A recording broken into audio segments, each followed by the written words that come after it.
బీజేపీకి తెలుగుదేశం అవసరం చాలా ఎక్కువగా ఉంది కేంద్రంలో. కిందకు వచ్చేసరికి వేరు, ఇక్కడ జనసేన ఉంది ముందు. దీన్ని ఎలా బ్యాలెన్స్ చేసుకుంటారు చూడాలి మనం. Right sir. అంటే ఒకరికొకరు ప్రశంసించుకుంటున్నారు చూశాను సార్. అంటే పవన్ కళ్యాణ్ ఫీవర్తో బాధపడుతూ ఉన్నారు సార్, వైరల్ ఫీవర్తో. సో అయినా కూడా అధికారులతో నిత్యం సమీక్షలు జరుపుతూ ఉన్నారు. జన సైనికులకి, ఆ పార్టీ నాయకులకి, ఆ పార్టీ ఎమ్మెల్యేలకి దిశానిర్దేశం చేస్తూ ఉన్నారు.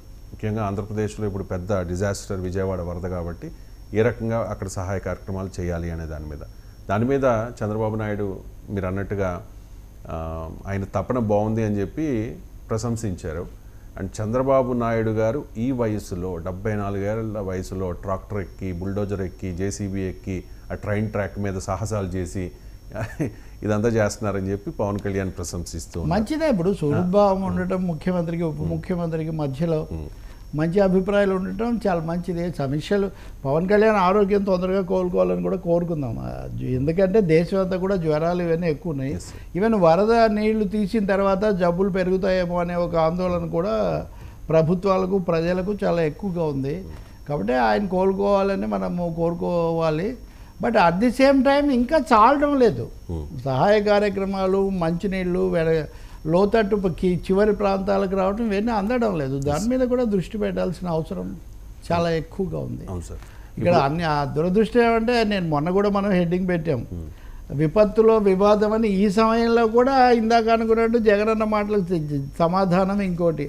మనం నిన్న అంటే కూడా జనానికి బాగా నచ్చింది. జగన్కు సమాధానం పెద్ద ఇంపార్టెంట్ కాదు, జనానికి సహాయం ఇప్పుడు చాలా ఇంపార్టెంట్. ఈ సమాధానం ఎప్పుడైనా చెప్పొచ్చు. 5 ఏళ్ళు ఉంటుంది అది.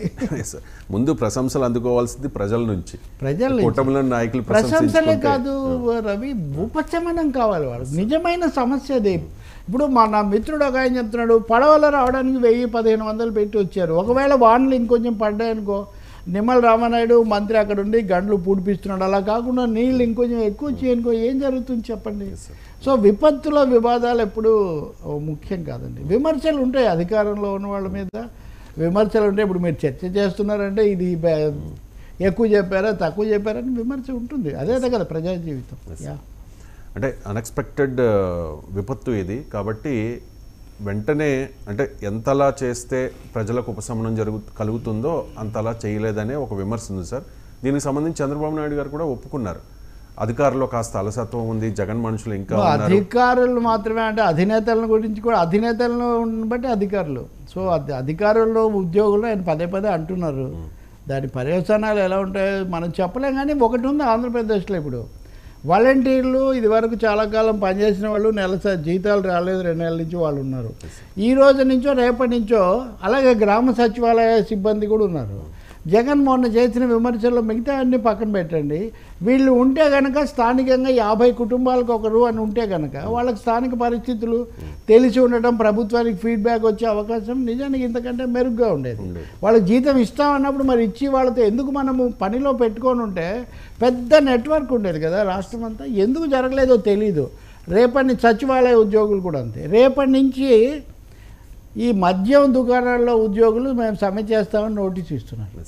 మేమేమో ప్రభుత్వం మమ్మల్ని నియమించింది, ఇప్పుడు కొత్త ప్రభుత్వం వచ్చి మీరు మళ్ళీ దాన్ని వీళ్ళకి అప్పగిస్తామంటే మా ఉద్యోగాలన్నీ పోతున్నాయని. అంటే యువతకు ఉద్యోగాలు రాకపోవడం దేశవ్యాప్త సమస్యగా ఉంటే ఆంధ్రప్రదేశ్లో ఇది ఒక సమస్యగా తయారవుతుంది. వీళ్ళందరినీ ఎలా రీడిప్లాయ్ చేయాలి, రీహాబిలిటేట్ చేయాలి, ఎలా ఉపయోగించుకోవాలి స్పష్టత లేదు.